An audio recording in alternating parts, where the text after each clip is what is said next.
Okay, students. So derive an expression for effective resistance of the series of the resistors in series. तो ये जो expression बहुत important है.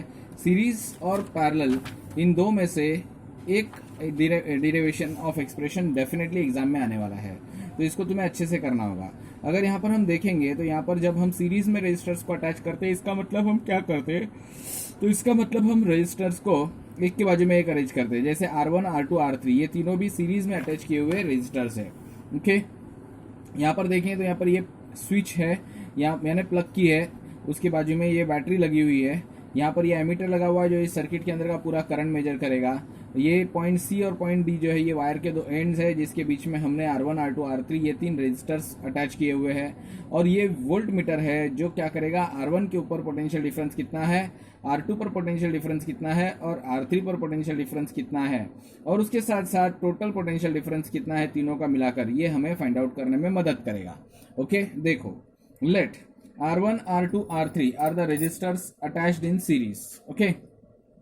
I is the current in the circuit. ये current जो है वो एमीटर पे से पता चलेगा. V is the potential difference between point C and D.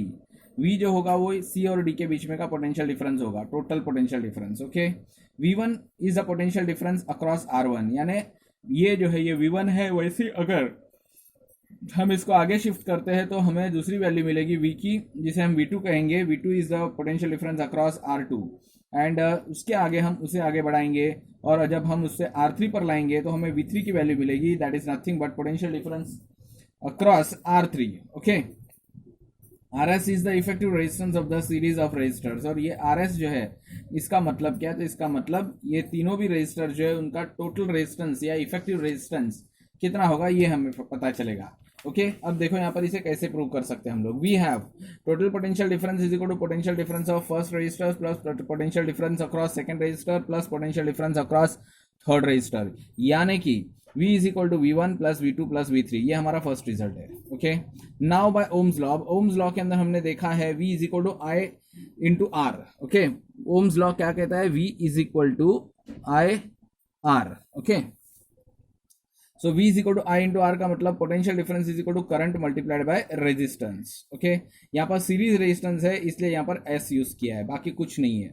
Okay, ये RS जो है ये it stands for series resistors.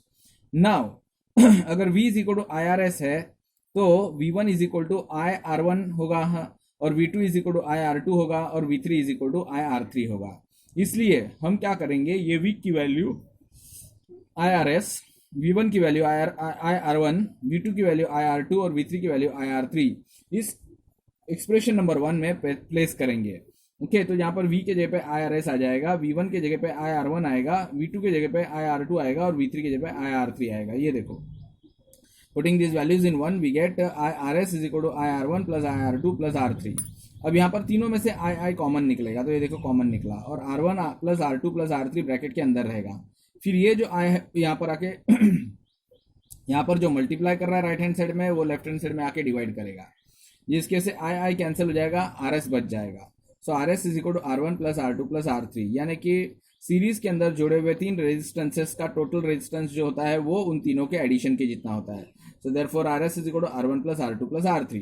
If अगर हमने तीन ही यहाँ पर जोड़े हैं उसके बजाय अगर n नंबर ऑफ रेजिस्टर्स हमने इस तरीके से कनेक्ट किए तो उस केस में हमें उसका टोटल रेजिस्टेंस या उसका इफेक्टिव रेजिस्टेंस कितना मिलेगा.